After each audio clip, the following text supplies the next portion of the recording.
नागनाथ फटाले यांना जीवन साधना गौरव पुरस्कार, तर सिंधू फटाले यांना मातृशक्ती सन्मान पुरस्कार. ज्येष्ठ पत्रकार, लेखक, शिक्षक आणि विकास पत्रकारितेचे प्रणेते नागनाथ फटाले यांच्या 90व्या वाढदिवसानिमित्त तसेच सिंधू फटाले यांच्या 86व्या वाढदिवसानिमित्त आयोजित नवती व सहस्त्रचंद्र दर्शन सोहळ्यात मानकन्हैया ट्रस्टतर्फे नागनाथ फटाले यांना जीवन साधना गौरव पुरस्कार आणि सिंधू फटाले यांना मातृशक्ती सन्मान पुरस्कार प्रदान करण्यात येणार आहे. हा सोहळा येत्या रविवारी तारीख 26 जुलै रोजी सकाळी 11 वाजता साईबन येथे होणार असून पद्मश्री पोपटराव पवार प्रमुख पाहुणे, दिव्य मराठीचे प्रमुख सुभाष बोंद्रे अध्यक्षस्थानी, तर डॉक्टर पुरुषोत्तम दरक प्रमुख उपस्थित राहणार असल्याची माहिती ट्रस्टचे अध्यक्ष डॉक्टर प्रकाश कांकरिया व उपाध्यक्ष डॉक्टर सुधा कांकरिया यांनी दिली. मराठवाड्यात विकास पत्रकारितेची मुहूर्तमेढ रोवणारे नागनाथ फटाले यांनी पत्रकार, लेखक, शिक्षक, सामाजिक कार्यकर्ते आणि संघटक म्हणून उल्लेखनीय कार्य केले आहे. मराठवाडा विद्यापीठात त्यांनी विकास पत्रकारितेचे अध्यापनही केले आहे. सिंधू फटाले यांनी विवाहानंतर शिक्षण पूर्ण करून MA पदवी मिळवली. छत्रपती संभाजीनगर येथील शारदा मंदिर कन्या प्रशालेत ग्रंथपाल म्हणून त्यांनी उल्लेखनीय सेवा बजावली असून त्यांना महाराष्ट्र राज्य आदर्श ग्रंथपाल पुरस्कार मिळाला आहे. हजारो विद्यार्थ्यांच्या जडणघडणीत त्यांचे महत्त्वपूर्ण योगदान राहिले आहे.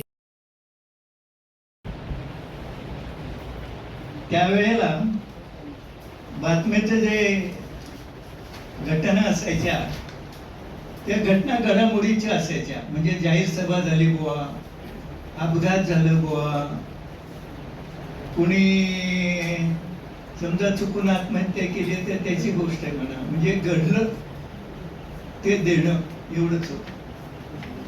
मोठा बदल झाला आता. आता जे वर्तमानपत्र आहे ते परिपूर्ण आहे.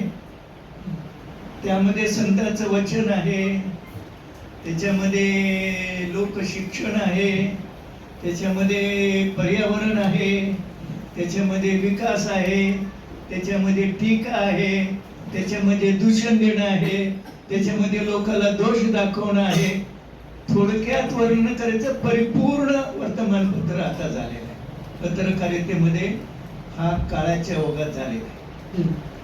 त्यावेळेला कसं अक्षर करता खिळे जोडवावे लागत आणि ते खिळे जोडवले मग त्याला काना आ, मग ई, मग दीर्घ ई, उ, त्याला दीर्घ उ, असं अक्षर धरून ते तयार करायचे, ते ठेवायचे गॅलीमध्ये, मग ते छापून यायचं. आता वर्णन करत नाही.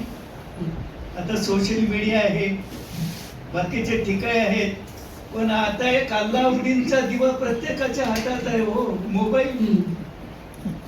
त्या मोबाईलवर तुम्ही बोलू शकता, मेसेज पाठवू शकता, व्हिडिओ काढू शकता. अहो पूर्वी फोटो छापायचं म्हणजे फार मुश्किल. सुरुवातीच्या काळात त्याचा फोटो घ्यायचा आणि तो त्याच्यात ठेवायचा गॅलरीमध्ये, तो छापून यायचा. काय काय वेळेला चंद्रशेखरचा फोटो चंद्रभानाचा यायचा, असं झालेलं आहे. म्हणजे फोटो काढण्यात घाईघाईमध्ये ठेवलं कारण रात्री 12ला छपाई, 12:30ला छपाई, 1ला छपाई व्हायचं आणि ते लांब लांब दूर दूर पोचवायचं. आता तसं नाही ना. आता घेतलं मशीनवर टाईप केली की तिथे गेले आणि तिथे छपाई झाली. आता त्या काळात तसं नव्हतं. बस करायचे, खास गाड्या ठेवायचे, माणूस घेऊन जायचा, स्टेशनवर गट्ट्या घेऊन जायच्या. आणि काही वर्तमानपत्र अशी होते, स्टेशनवर गेलं की त्या गट्ट्यातला एक अंक काढायचे आणि त्याचे नक्कल करून ते छापायचे. असंही व्हायचं हो. आता काय सांगावं, पण मोठा फरक पडला. आता आपल्या इथं तोंडी बोला, टेक्स्ट तयार, हे आहे. मोबाईलवर घ्या, मेसेज पाठवा, मेसेज लिहा, इंग्रजीत लिहा, टिक करा, मराठी होतं. आता चॅट GPT आहे, अमुक आहे, तमुक आहे, काय पाहिजे ते आहे. तुम्ही कोणाला काही पाठवू शकता. पुन्हा सोशल मीडिया आहे, त्याच्यामुळे मोठा फरक झालेला आहे. त्याच्यामुळं कुठून कुठंपर्यंत तांत्रिक फरक झाला, कुठून पर्यंत त्या बातम्या देण्यामधल्या विचारात फरक झाला.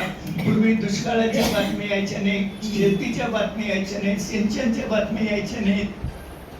आता तर सगळंच येतं त्याच्यामध्ये.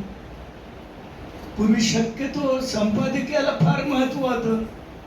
आता संपादकीय काही ठिकाणी एवढं येतं, काही ठिकाणी येत नाही, काही ठिकाणी तसं राहतं. नमस्कार, मी डॉक्टर सुधा कांकरिया. माझे आदरणीय पिताश्री श्री नागनाथजी फटाले यांनी वयाच्या 90व्या वर्षात पदार्पण केलेलं आहे आणि माझ्या मातोश्री सौभाग्यवती सिंधू नागनाथ फटाले यांनी 86व्या वर्षात पदार्पण केलेलं आहे. तर नवतीचा सोहळा आणि सहस्त्र चंद्र दर्शन हा सोहळा इथे संपन्न होत आहे. त्यांना अभिवादन करण्यासाठी, नमस्कार करण्यासाठी, वंदन करण्यासाठी आपण साईबन या ठिकाणी एक स्नेह मेळाव्याचं आयोजन केलेलं आहे. त्याच्यामध्ये मानकने ह्या ट्रस्टच्या वतीने आपण आदरणीय फटाले सरांना जीवन साधना गौरव पुरस्कार प्रदान करणार आहोत.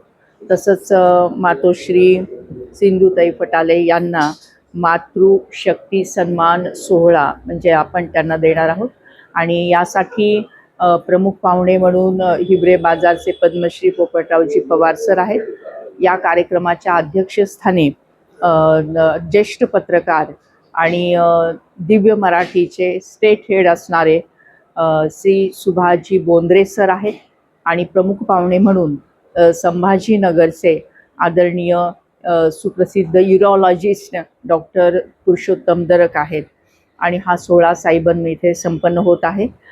यामध्ये सामाजिक, शैक्षणिक, पत्रकारिता क्षेत्रातील, आध्यात्मिक क्षेत्रातील सगळे सोयरे महाराष्ट्रातले उपस्थित राहणार आहे. हा एक सुंदर असा कौटुंबिक असा सोहळा आहे आणि समाजाला दिशा देणारा सोहळा आहे. मी खूप परमेश्वराचे आभार मानते की आईवडिलांचं छत्र त्यांनी आमच्यावर ठेवलेलं आहे. त्यांनी दिलेला आशीर्वाद आहे, त्यांनी दिलेले संस्कार आहे, त्यांनी दिलेलं शिक्षण आहे आणि त्यांनी आचरणातून घडवलेले संस्कार आहेत जे आम्हाला पुढच्या जीवनात वाटचाल करण्यासाठी नेहमीच दिशा देत आहेत. आणि आजपर्यंत जो काही प्रवास झालेला आहे माझा वैयक्तिक आणि डॉक्टर प्रकाशजी कांकरिया यांचा, आमच्या संसाराचा, आमच्या पूर्ण कुटुंबाचा आणि हा जो काही आजपर्यंत आपण कार्य करत आलेलो आहोत ते त्यांनी दिलेल्या शिकवणीमुळे, संस्कारामुळेच झालेला आहे. त्यांच्या आशीर्वादाचा हात सदा आमच्या मस्तकावर राहावा अशी ईश्वरचरणी प्रार्थना करते. त्यांना आरोग्य संपन्नता लाभावी, दीर्घायुष्य लाभावं, त्यांना आनंद मिळावा, समाधान मिळावा अशी विनंती ईश्वरचरणी मी करते. धन्यवाद.